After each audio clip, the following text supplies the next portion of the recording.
What is going on, YouTube fitness family? We are back with part 3. So if you guys have not caught the first 2 parts of this amazing series, it's been epic. So go and check those out. But we are doing again overrated versus underrated with the crew. We've got some very, very smart individuals here, so this is going to be an amazing time. But what we're going to do is essentially list off a statement. If we feel like that statement or principle is overrated, we're going to list overrated. If it's underrated, we're going to list underrated and explain why. We love to yap, so don't worry, we're not going to leave you hanging on the overrated, underrated, and why. And we're going to go through that, and it's going to be a great time. So without further ado, let's get into it. Let's do a fun one. Alcohol. Oh my God. Overrated. We're no fun, I guess. Yeah, seriously. Does anybody here drink at all? I drink, but it's way overrated. Recreational drugs are way better than alcohol. Less dangerous, less hangovers, less calories. Less and dangerous? So, Yeah, it's all about the calories. It's all about the calories. The risk and hazard level how here. many people die drinking and driving or have like a spousal abuse of any kind? Alcohol is the worst drug in the world. I'm going to argue it's worse than cocaine, meth, any drug out there. I think it's the worst of the worst drugs, and they've legalized it. I think just it's the don't worst understand it. because of how popular it is. Exactly. Yeah, and the young people abuse it. Like So normalized. there's so many videos, anti-steroid videos, which I'll do, and I'm like, yeah, it's not good. But alcohol's way worse. Like if you had to pick a drug that your kid should be doing, like alcohol or steroids, which one is actually going to make them worse off? The alcohol. Yeah. I make a video about once every year where I say the same thing every time, and it gets the same reaction every time. Everybody is just so mad. I say alcohol is the worst detriment to our society that is socially acceptable. Yeah. Yeah. It's very interesting. It's like there's so many things that, we've made illegal, but I think it's just so ingrained in like so many cultures. Like it's literally like We're in too deep. It's in religious like texts. Like there's like it's everywhere. Yeah. Yeah, like water into wine. Like you know what I mean? Like, it's How many literally people are parents right now because they drank too much that night? Seriously. Now, and if you're doing tests, and why we're all so fucked less up. parents. Alcohol is so bad. I think the amount of people who I will say, did you know alcohol is like it is a carcinogen? Yes, class And they're, 1. and they're like, yeah. what do you mean? I'm like, you didn't know that. You didn't know that it is like, it's full stop. Cancer it is causes poison. cancer. People are like, because they just don't know because it's so normalized. They're And to your drinking beer point, Yep. and making fun of me for having a Diet Pepsi. Oh, Because yeah. there's like, the artificial sweeteners. I'm like, you're drinking poison. What are people you give talking me about? a hard time. I not as much anymore, but especially when I was in university and a bit in my younger 20s, like I was the guy who was not drinking. I would still go to parties because I want to have a social life and hang out with friends and stuff. And I would be Diet Coke guy, like Coca-Cola, and I would they'd give me a hard time for it. Oh, not drinking again, big fitness guy. And I'm like, yeah, man. I mean, Were you clarifying that it wasn't like diet like cocaine? yeah, well, just because Greg was, made the comparison. Apparently, I'm the new togie in this question. Oh God, Jesus. Let's make sure we move on before you're like, yeah, I'm actually on Before I K. glorify- I'm actually on K right now. That's why I'm so well spoken. Not the Liver King. So like he keeps me sharp. Cocaine, no calories. If anything, it actually makes you expend It's a more. stimulant. Yeah. This is a good one, I think. Exercise novelty. I don't understand this. So Questions over my head. I mean, Okay, I'm so short. exercise. Oh, okay, like let me switching refine up it. exercise So, selection? Yeah, so like exercise novelty meaning like giving yourself new exercises to provide A new workout every No, other day. like that's within reason. So like, okay, so let's say, how can I make this better?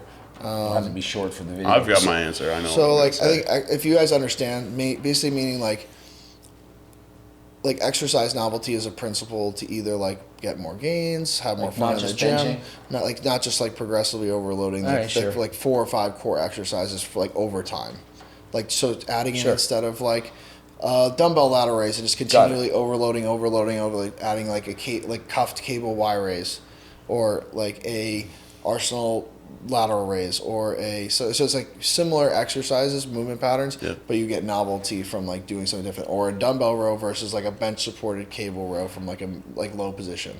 All right.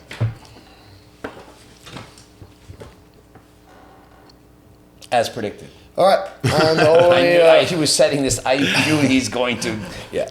all right, He's going to be passionate. I can already tell. Yeah. let's fight on this one. So the reason that I have exercise novelty as underrated is because there's so many people that go into the gym and they get so locked into like these core exercises, and they don't allow themselves to find maybe exercises that work better for their physique, for their joint length, for femur length. There's so many different variables. Their age, like I think that, for example, like cable work as we get older is like a tremendous let's say substitute for heavy barbell or dumbbell work, just because it's just a lower risk. Like let's say you're doing a heavy dumbbell press, like just getting those dumbbells up to chest height for an incline, or for like let's say a shoulder press, there's inherent risk there that you don't have with a machine, or like a machine press. So I think that having that exercise novelty and giving yourself like the ability to go and try new things, and then progressively overloading from there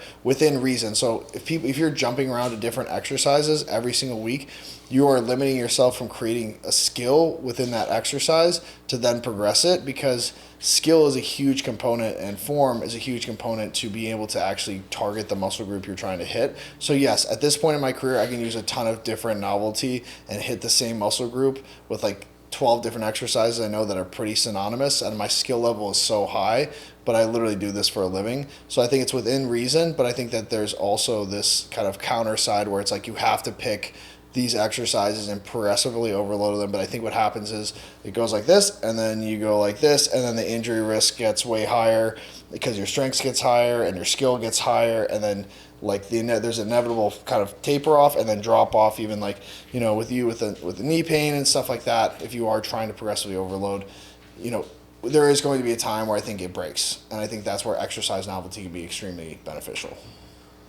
I actually think exercise novelty is already highly rated. That's why I said it's overrated, because people already believe in it. I think that people already like doing a variety of exercises in comparison to when I trained when I was younger. It was all like the squat, bench, deadlift, bent rows. But now there's so many different exercises being demonstrated. I think people see the value in that. And so I just said it's overrated because I think people already see it as a valuable thing.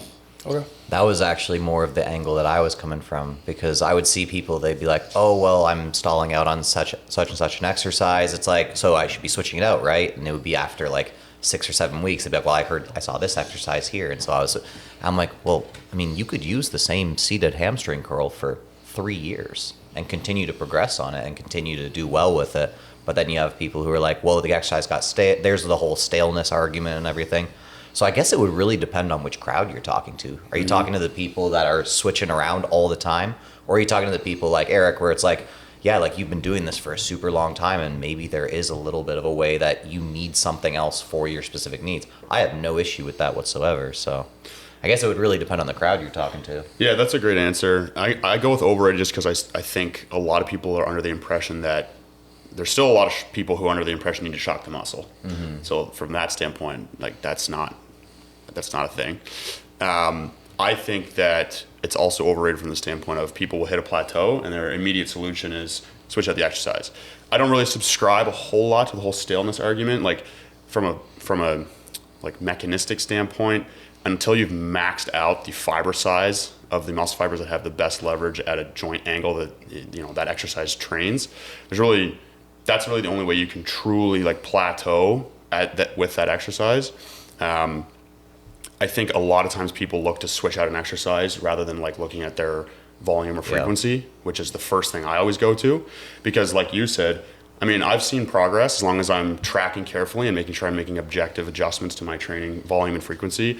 I've seen consistent progress with the same split, exactly the same split for like, let alone exercises, for like 2 years. Yeah. Now, I don't think you need to go that far. And I do think exercise enjoyment matters. And so if you're getting bored of something, sure, switch it out. It's not a huge deal. I just think it's a little bit overrated because people do kind of think like, oh, so like, are we going to change up my training program? And it's like, we've only been doing this, like this one, you know, if you want to look at it from an exercise standpoint, we've only been doing this exercise for 12 weeks. Like, it's not maxed out, you know, especially because the first couple of weeks, as you kind of get those neural adaptations of like the skill of the exercise, it's not even until those are really set in that the exercise is becoming as beneficial as possible. Full ROM training. How are we going to define full ROM training? Like, are we talking like maximizing to like literally training as far as you can possibly do? Like if you're doing like a press and your arms are you're turning into a contortionist? Are we talking like just training through full range of motion training full range of within motion reason? within the confines of like within reason, right? You're not Okay, like just okay. like it's Not being Gumby. exactly not like you're still keeping tension in the target. Okay, Sort of. sure.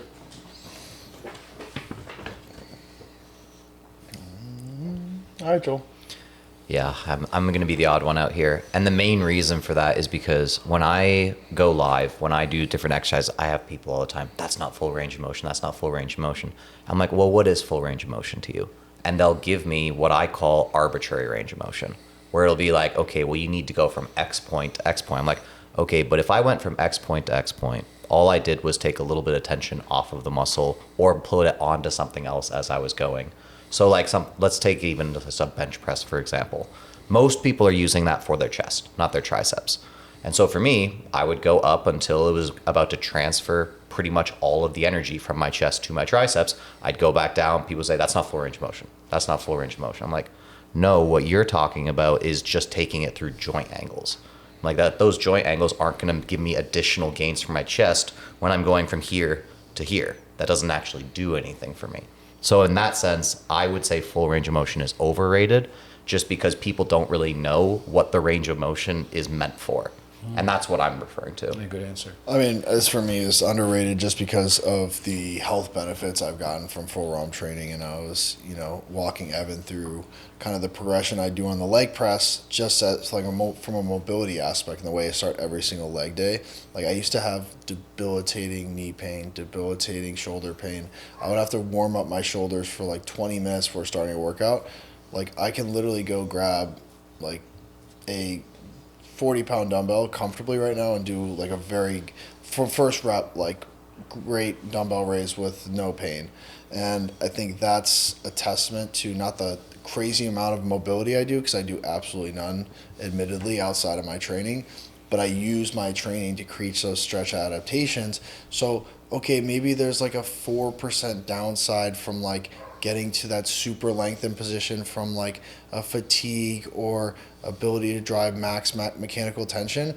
But the flip side of that, of how good my body feels, that I feel like I can go outside at like 265, 270 pounds and sprint, run, do whatever I want to do, and not feel like if I like slip when I'm like walking my dog, I'm gonna like tear my like adductor off the bone. Like that is, you hear that so often with like, especially enhanced guys, just getting hurt doing like the most minimal task. And I think it's just a testament to you're just training in these shortened positions so frequently that when you push these huge now muscles into a lengthened position out of nowhere, that's where disaster strikes. There's higher risk of injury. So I think that there's so much focus on, well, how can we maximize gains?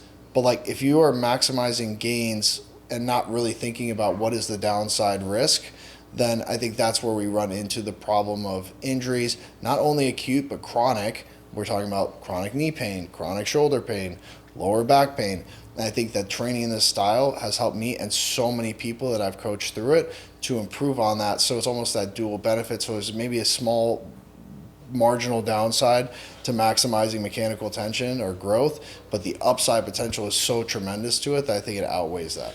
So you're more so referring to taking things to length. It's not like, because what I was referring to more so was not feeling like you need to go to like lockout on something that is not going to actually hit the target muscle group and stuff like that. Oh, well, I think top end. I'm talking about more about like. Okay. Stretch. I've never like. You're referring to more getting. Most people don't have like, yes, of course. So if you're talking about like, if we're looking at somebody bench pressing and they're doing the thing where they're like bouncing off their chest to try to get like 100 reps at 225 and they only go like a halfway up. I see, that point, but if we're talking about like, powerlifting, standards, but I'm speaking more to the not going far enough. Somebody rather doing 10 plates on the leg press to 100 degrees than doing 3.5 or 4 to like, 30 degrees. You know what I mean? So like that's where I'm like, I focus on is creating more torque and obviously external force through the angles and getting to that full ROM, but then also getting that stretch benefit, because everybody talks about the damage that you're going to get from, stretch biasing. It's like, okay, well, yes, there's damage if you're like using weight that you would use at like for your normal sets if you were doing like, let's say 100 degree, but now if you're going from 10 plates down to 4, which I've seen ad nauseum with people I train, like they're like, holy, like this is feels like so much harder than when I do 10 plates. It's because it's physics. When you get into those deeper positions, the amount of torque required to get from B back to A is so much greater, so you're actually getting eliciting the same stimulus response as heavier weight. But I think most people are like, I'd rather put 10 plates on 'cause it feels better to me, looks cooler, and I think that's when you attach your ego to it more. And I think full ROM training is the antithesis of ego lifting because it never bothers me. I'll have people do this all the time. They see me leg pressing, full ROM, 8-9 plates, like, oh, you can leave that on there. I'm like, great.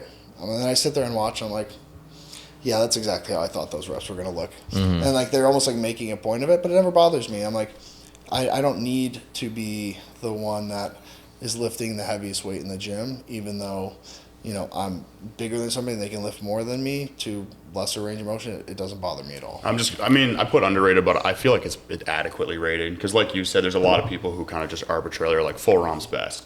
I think it can go too far where people are trying to emphasize the stretch too much to the point where, like, for example, if you take a press so deep that like you're now kind of getting like length at the shoulder and everything's kind of, you know, loading connective tissue at the shoulder instead of like really keeping it on the chest, for example, like, you know, you'll see people like their rib cage drops and then they get into like this more like flex position. That's when I think it goes too far. But I just think from the standpoint of like, when in doubt, if you just train most, and this is why I asked like what you meant by full ROM. If you just train through a within reason full range of motion, you're, you know, covering your bases. And I think it's just a pretty like, it's a safe approach. But I do think that the caveat of making sure you understand what the range of motion that you're talking about is very important. I just don't know if a lot of people really are into the weeds enough to necessarily like, you know, care or know. Mm-hmm. So from a safe bet standpoint, full range of motion training is, you know, probably a good approach. I just basically say it's underrated because most people are ego lifting in the gym. Like when I see in the gym anyone that's kind of lifting heavy, they're not doing full range of motion. They're doing the chest press and the bar starting here. Even Sam Sulik is putting plates under the bar so he doesn't have to do a full range of motion. And so people are prioritizing heavier weights rather than full range of motion, thinking they're doing better, building more muscle because there's more weight on the bar. Running out of time, so we don't want to make these videos too long. We want to make them digestible for you. So we're going to cut it there, but we're going to do a part 3, and you guys should look forward to that because if you guys have been loving these videos, you'll probably love that one just as much. So thank you guys for being here. Remember, go and like and subscribe to this video. Go and follow all of these guys' pages. Those will be in descriptions, as well as going to get all of our HCLT supplements so we can pay for this trip. And just get Turk. Don't worry about the rest. Don't worry about the rest. It's probably sold out because it's literally flying off the shelves. But if it's not at this moment, you better go get it because it will be soon. Exactly. All right. Well, thanks you guys for watching, and subscribe, like, and follow for more content.